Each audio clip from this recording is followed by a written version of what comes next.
Now, there are reports the US Air Force is currently preparing a deployment of 6 nuclear-capable B-52 bombers to northern Australia as China steps up its rhetoric, of course, over Taiwan and security in our region. The reality that US defence assets in our region and visiting our shores are designed to use nuclear weapons surely doesn't surprise anybody. It's standard, surely. But typically, China has taken the opportunity to use inflammatory language. It says the US is tying up Australia onto the chariot of the so-called great power competition. This was the Chinese military expert in the communist government's English language paper, The Global Times, saying the B-52s cannot protect Australia, but will only draw fire upon it. After all, it's not difficult to develop an Australia Express, said this expert. For more on this, Michael Shoebridge from Strategic Analysis Australia joining us live from Canberra. An Australia Express, that's another overt threat from China, isn't it? Yes, Chris, isn't it interesting that the Chinese reaction is to be more open and explicit in their threats of using military force to achieve their aims? That's exactly why strengthening deterrence in our region is so necessary. The other interesting thing I heard out of Beijing was these kinds of arrangements shouldn't be aimed at any third parties. Well, deterrence has to be to deter someone, and this US-Australia alliance is now about deterring China. Now, obviously, we've seen that inflammatory and aggressive rhetoric from China.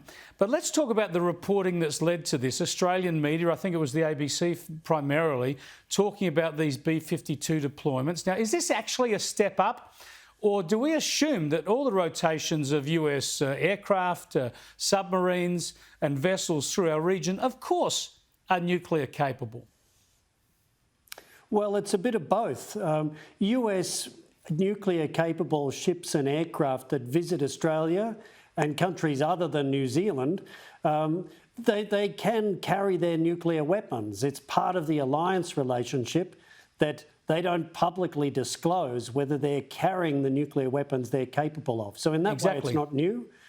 But it is new that we're improving the facilities for this kind of deployment, and that's good news and it's necessary.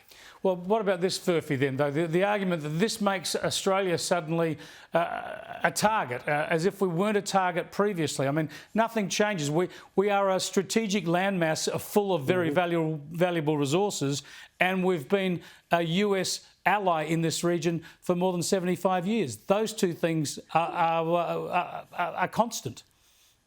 Well, exactly. It's like the Cold War never happened. The reason we are in this military alliance with the US and other partners and allies is because security has always been important to us. And that's because we've faced threats. We faced them in the Cold War. Certainly Australia was a target throughout the Cold War. And we're in that situation again now with China. But maintaining our security means doing these kinds of things. Otherwise, we just give China a free ride to bully everybody. And clearly that's not something we're going to do. Absolutely. Some of these critics, they want the benefits of an alliance without dealing with any of the obligations.